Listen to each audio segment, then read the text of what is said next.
Hello, everybody, and this is Bill's official book launch event, and I'm Bill, and I welcome you all here today.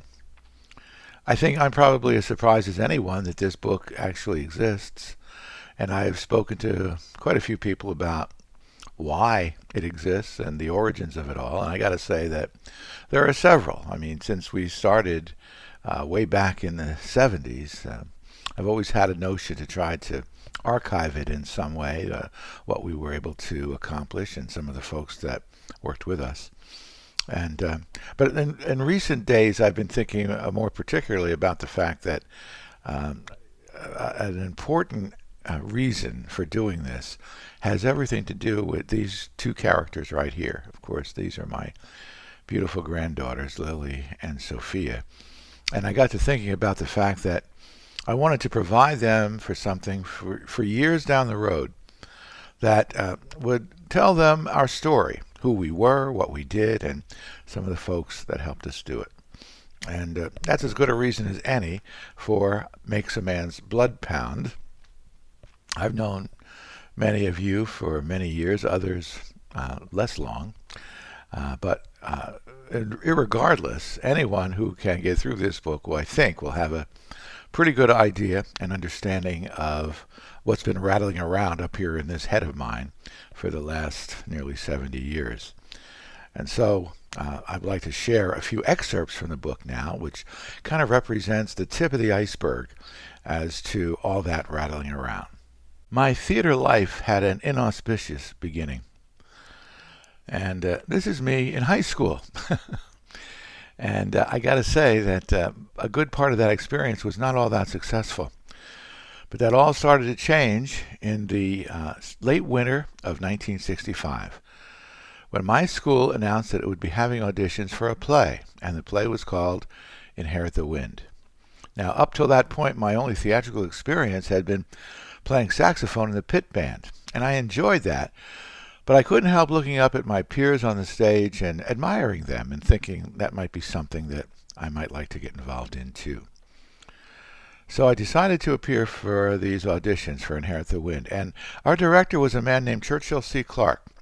And he was quite a striking presence, I thought. Not a typical teacher of the 60s, no thick black glasses or a herringbone sports jacket. And he was kind enough to cast me as Davenport, the assistant prosecutor in Inherit the Wind.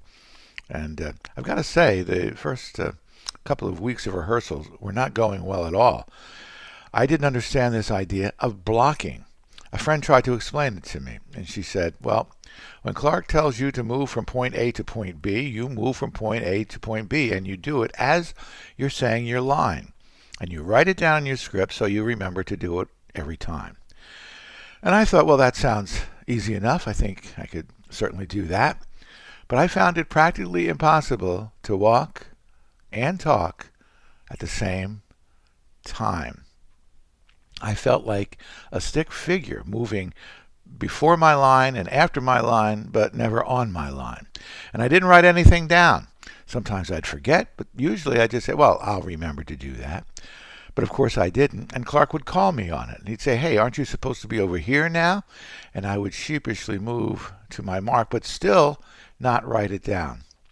Well, fortunately, Clark was patient with me, and eventually I got the hang of it, but mostly.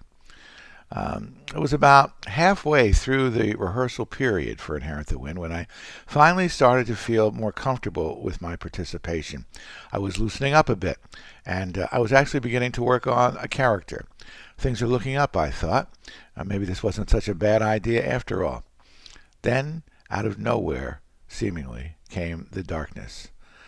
Now, many of you know that Inherit the Wind is a play about the Scopes monkey trial of 1925 in Dayton, Tennessee, when a high school biology teacher is arrested for teaching Darwin's theory of evolution. And one day we were having a typical after-school rehearsal. I was sitting in the house because they were rehearsing a scene that I wasn't involved in. It may have been a scene between Brady, the prosecuting attorney in the case, and Howard Blair, a student of the beleaguered teacher. Well, the scene was piddling along, not going very well at all, when suddenly from the back of the house Clark's voice boomed. Hey, Brady, when the hell are you going to learn your lines? Well, this came as a shock to everyone. It got very quiet. And finally, Brady spoke back and said, "Well, I'll learn my lines. I always learn my lines."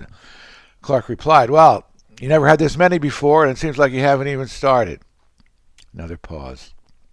And then, people, I'm afraid this show's just not going to make it. It's an ambitious undertaking, and there are a lot of issues here. And almost as an aside, he added, and I've got some personal things going on right now, too. Another pause, and then, so I'm afraid we're going to cancel the show. You can leave your scripts on the stage as you exit. Wow. Stunned silence. A lot of disappointment. I was disappointed too. This was my first wade into theatrical waters, and it had been beached. I thought to myself, well, whatever happened to the show must go on.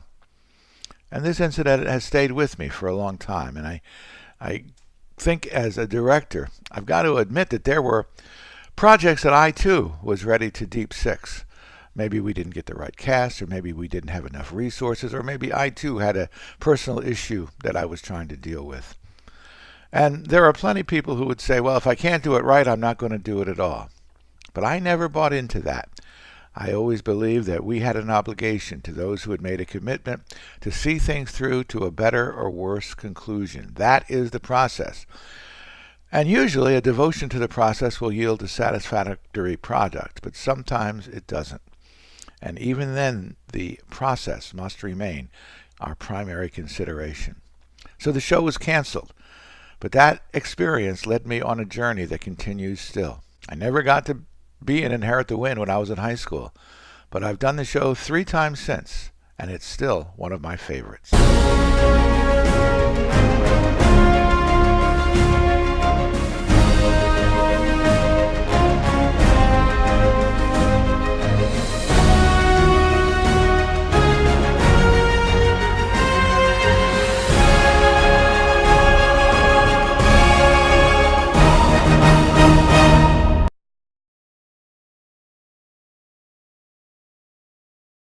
The 90s also presented its fair share of artistic challenges.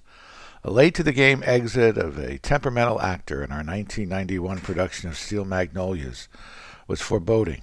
Carolyn had been directing an essentially excellent cast in a Robert Herring play about devoted female friendships in a small southern town. But she was having difficulty with the actor playing Truvy Jones, the Dolly Parton character in the film version. The actor had become less and less responsive and unwilling to take direction. After several tense and awkward interactions, she walked out, not to return. Now, this is always difficult. We had lost actors in the past, and sadly we would lose them again in the future. But this was rough. It was Tech Week, I believe a Tuesday, and in those days we opened on a Friday. What to do? Well, we called our friend, Tassie Gilbert, and yes, she agreed to help us. It was amazing. Now, Steel Magnolias is a straight play. It's not a musical. And all those auxiliary characters that you saw in the film version are not in the play. It's 6 women carrying the entire night. Every actor has an extraordinary number of lines. Not only did Tassie learn the part quickly, she was terrific in the role. She brought a knowing and vivid interpretation to this wonderful character. The show was a success. The entire cast was excellent. We had dodged a bullet, and Tassie was our hero.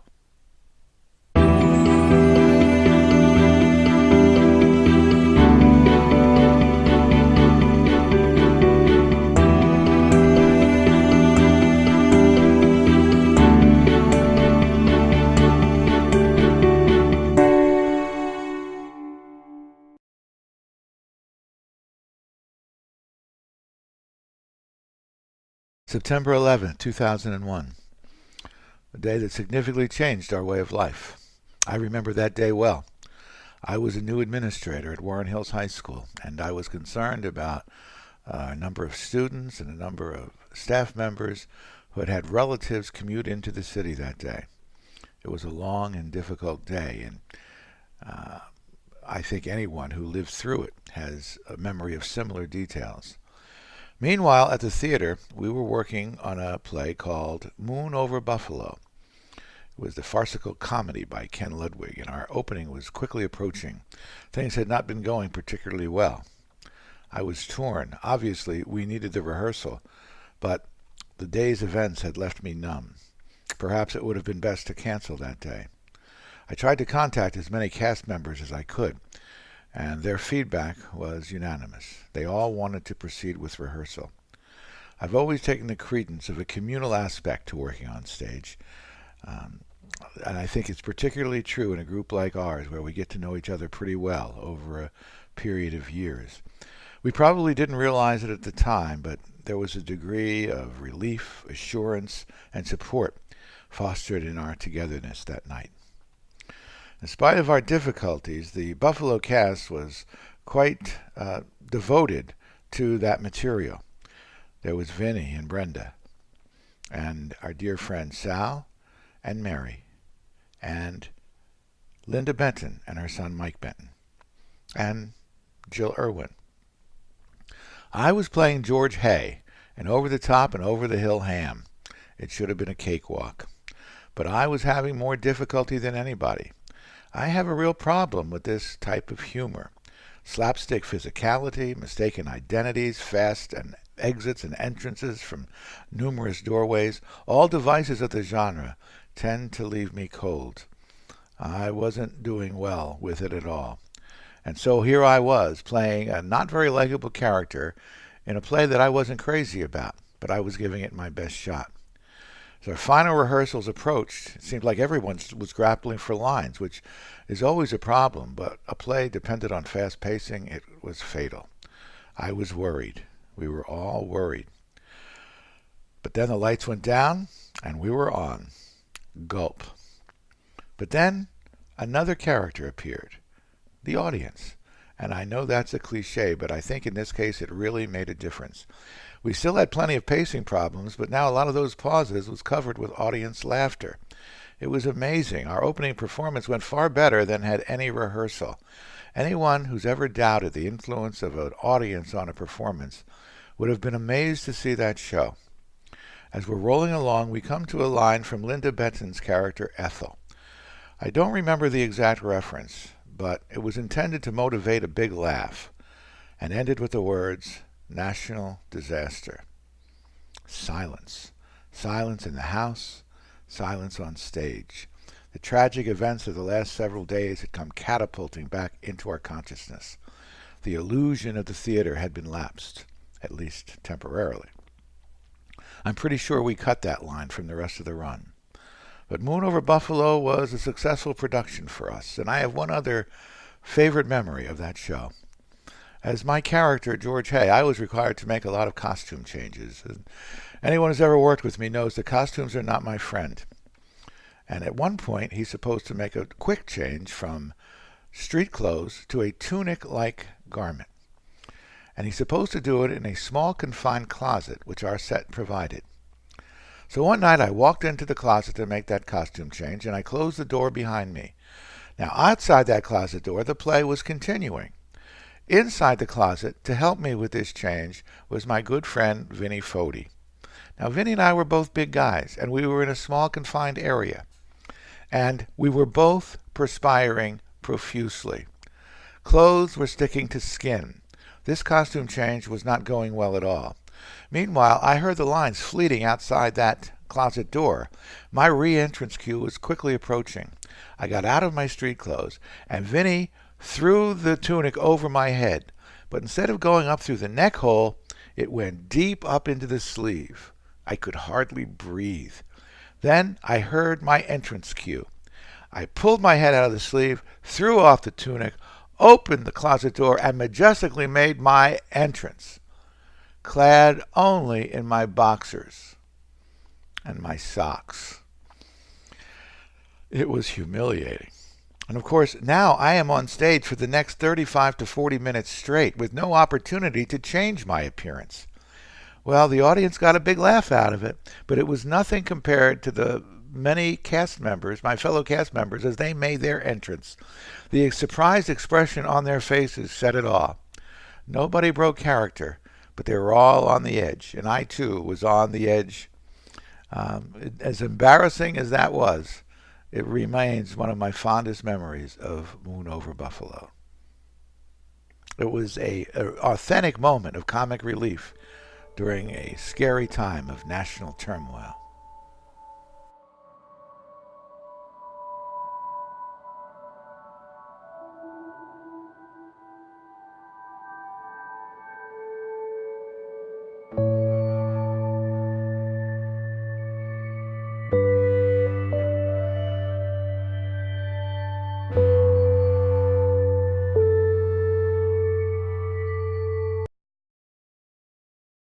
But youth theater in various forms will continue to be an important part of our mission. In the 80s, this took up the form of family-oriented touring shows. It featured both adults and children, stories, songs, poems, addressing themes such as tolerance, individuality, and the breadth of unlimited potential. I have fond reminiscences of that show and those shows, and they were special to me for another reason. They marked the first theatrical experiences of my daughters, Chelsea and Gina. Now, to Carolyn and me, they were the brightest stars in our galaxy, and we hoped that they would share our enthusiasm for the theater. But of course we didn't push it, and they were aware of our involvement, and when we started putting together this family-oriented review, we asked them if they wanted to participate. Chelsea, of course, right away said yes. She had observed many rehearsals and performances, and I think it was something that appealed to her. She joined our ensemble and did a great job. She even recited a little poem about a dog, or a cat. I'm not sure, but I think it's a cat. But here's Chelsea reciting her poem, and there's Dean, who I thought was a dog, but apparently was a cat. Gina, on the other hand, wanted absolutely nothing to do with it. Not sure why. As a kid, Gina had confidence problems sometimes. Those who know her today might find that hard to believe, but her initial reaction to performing was totally negative. As our first performance was approaching, we decided to add another scene. It was a scene where an adult would read a story to a group of children on the stage. Carolyn volunteered to be the adult reader, which was very unusual. Even in our college days, Carolyn rarely appeared on stage. Her passion was for directing, and she was the best at it. Her One Flew Over the Cuckoo's Nest and Mice and Men stand out as our best. But here in this family review, she took to the stage, and soon I understood why. If her mom was going on stage to read a story to a group of kids, Gina was willing to go on stage with her and listen. And so it began.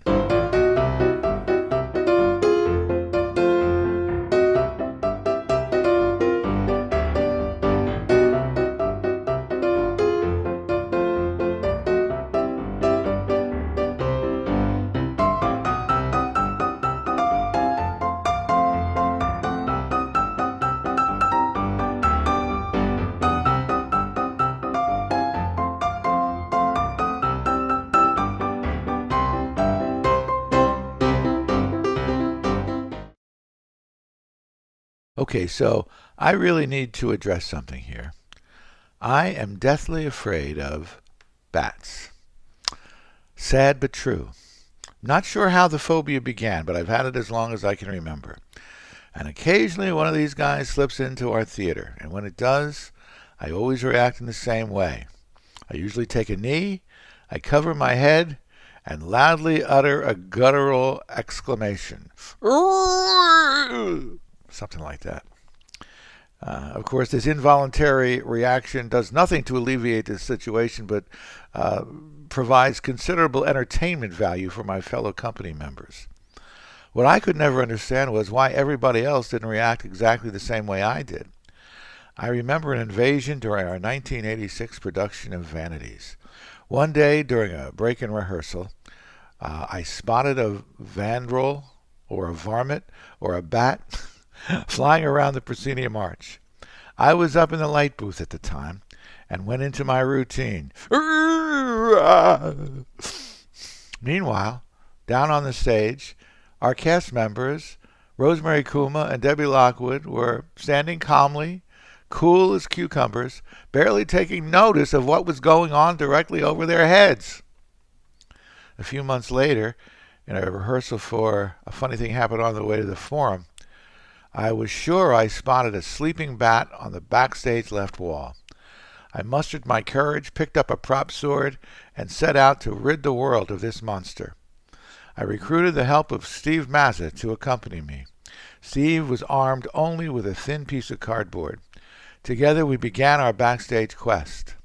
Steve bumped the bat with the cardboard, and it went toppling down to the floor. Success, victory, triumph. But on closer examination, we determined that the slain savage was in reality a stray piece of crepe paper. I took considerable abuse on that one.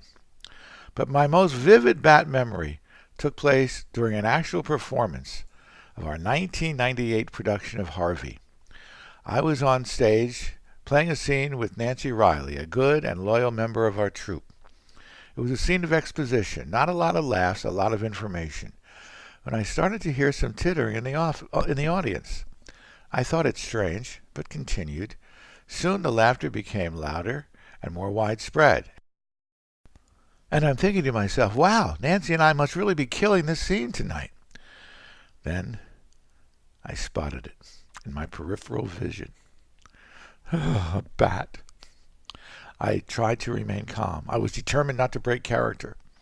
But then I ran like hell as fast as I could in the opposite direction. I want to thank Chelsea and George for providing this event for me today. Really appreciate that. Also, I want to thank Gina and Marissa for their continued support. And thanks to all the folks here at the Riverton for their hospitality. Of course, Anna and Christina and John Markopoulos, thank you so much. And thanks to all of you, not only for coming, not only for your support of the book, but particularly for your friendship and your encouragement to all the crazy ideas I've been coming up with in my old age. Have a safe trip home, and the best to all of you in 2018.